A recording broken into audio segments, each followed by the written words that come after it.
Nós falamos em nossas redes sociais sobre a tentativa de feminicídio contra uma professora em Balsas. Eu falei também que o ex-marido teria envolvimento, que a polícia iria chegar rapidamente neste caso. Começa essa investigação pelo ex-marido sentado na calçada que não percebeu nada, teve o celular levado pelos bandidos, enfim.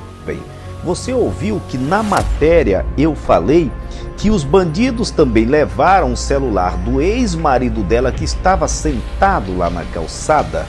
O que o ex-marido fazia na calçada da ex-mulher? Por que ele não observou quando os bandidos entraram lá na residência? Ao ouvir os disparos, por que ele não correu em busca de socorro?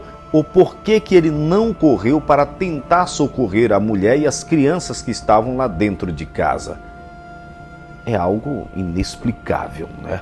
Mas que ele tem muito para conversar com a polícia, com certeza tem.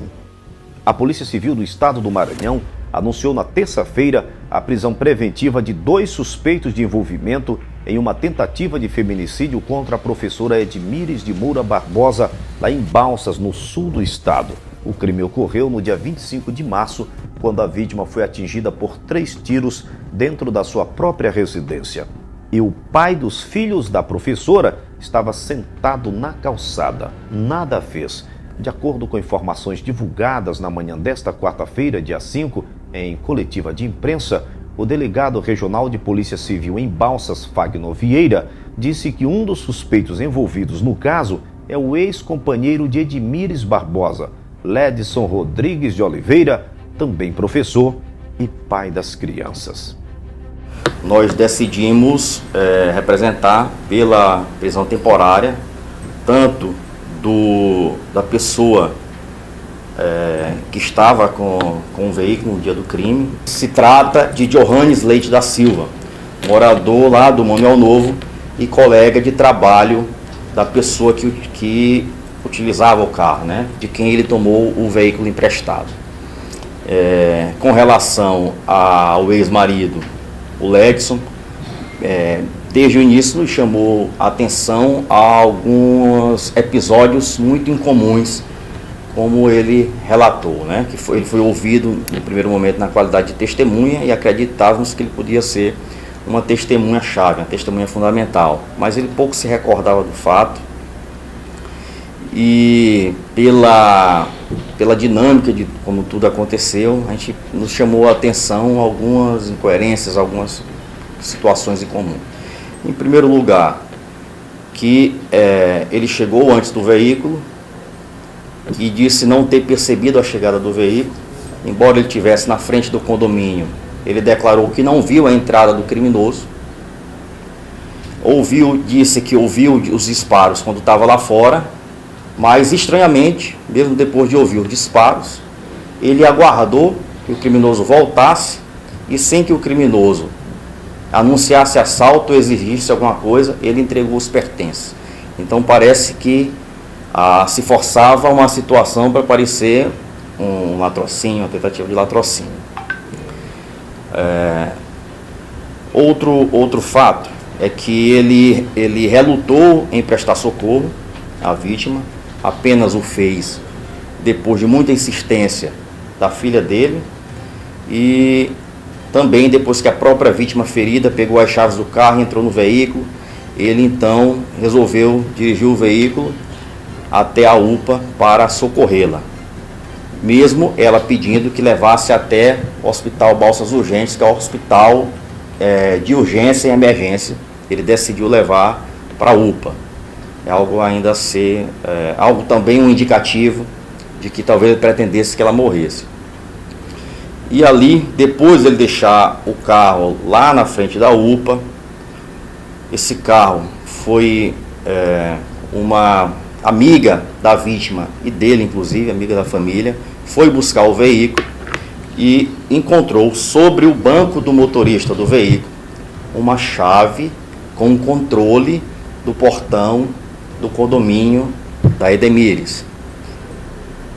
Essa chave se trata de uma chave de um controle que já há semanas ou meses tinha sido perdida na casa e não tinha sido encontrada, apesar das buscas na casa, no veículo, na casa de amigos e tudo mais. E coincidentemente apareceu dentro do carro, sobre o banco em que ele sentou. Tanto é que a pessoa que encontrou a chave imediatamente deduziu que podia ser uma chave dele e o questionou sobre aquela chave, tentando devolver. E ele desconversou ali. Então esse é mais um ponto. Outra questão mais concreta é que da análise das medidas cautelares que nós solicitamos, ficou demonstrado que ele mentiu quando diz com relação ao horário, quando saiu de casa, e também que alguns minutos antes do meio-dia, então alguns minutos antes do crime, ele utilizou o WhatsApp no celular que ele portava e que supostamente foi roubado, utilizando então ali alguns minutos conectado a uma rede particular de Wi-Fi, e que depois de roubar do celular, já depois do crime, já durante a tarde, e o celular que tinha padrão de bloqueio por digital, esse mesmo celular voltou a ser conectado exatamente na mesma rede Wi-Fi que ele utilizara naquela manhã. O que, portanto, demonstra de maneira clara que ele mentiu e que ou ele não teve o celular roubado, como disse que teve, ou o que nós acreditamos, que ele tenha se reunido com os criminosos antes e também depois do crime, né? O Johannes foi interrogado ainda ontem. Ele admitiu que dirigia o carro no momento para a prática desse crime, alegou em sua defesa que desconhecia qual era a intenção da pessoa que pediu carona e disse não saber quem é a pessoa que ele auxiliou na prática do crime. Nós ainda vamos investigar quem é essa pessoa, mas há ainda outros elementos de convicção que foram produzidos que nesse momento não é conveniente revelar, mas a nossa convicção é sim da participação do ex-marido e do Johannes e mais de uma ou duas pessoas que ainda vamos investigar e tentar descobrir até o final do procedimento. Ainda segundo a equipe de investigação da Polícia Civil, o suspeito teria ligações com um dos homens responsáveis por invadir a casa da vítima e realizar os disparos que feriram a mulher. Também teria participação no aluguel do carro utilizado durante esta ação criminosa. E nós passamos a trabalhar com a possibilidade que se tratasse de um veículo pertencente a alguma locadora, porque na maioria das vezes os criminosos, quando planejam um crime, acabam por alugar veículos em vez de utilizar os próprios veículos. Outro suspeito preso durante a operação foi identificado como Johannes Leite da Silva. O quadro de saúde da professora após a tentativa de feminicídio permanece estável. Ela foi internada em um hospital particular no estado do Piauí, onde será submetida a uma cirurgia de reconstrução de parte da face destruída pelas balas. Familiares afirmam, no entanto, que não há como precisar a gravidade das sequelas após os tiros. A Polícia Civil investiga agora se há relação entre esta ação criminosa e uma outra ocorrência também envolvendo uma tentativa de feminicídio contra a professora em 2021. O caso permanece sob apuração para identificar a participação de outras pessoas no crime e esclarecer todas as circunstâncias deste ocorrido. O que o ex-marido fazia sentado na calçada?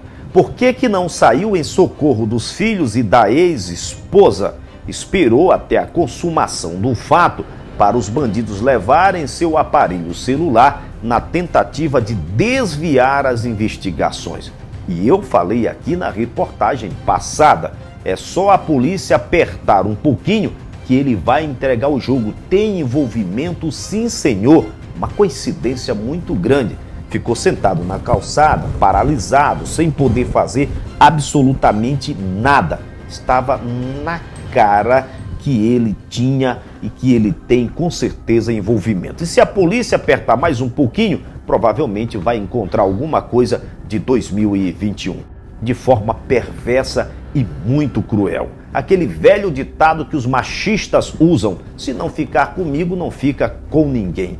Contratou bandidos pistoleiros para tirar a vida da ex-mulher, na frente dos filhos, colocando inclusive a vida das suas crias em risco. Eu sou o William Vieira, este é o nosso canal no YouTube. O mundo cada dia que passa fica mais perverso. Se inscreva, deixe o seu like, o seu comentário e participe com a gente. Nós falamos aqui no canal e em nossas redes sociais e falamos com propriedade. Basta a polícia apertar um pouquinho que tem muita água para rolar embaixo desta ponte.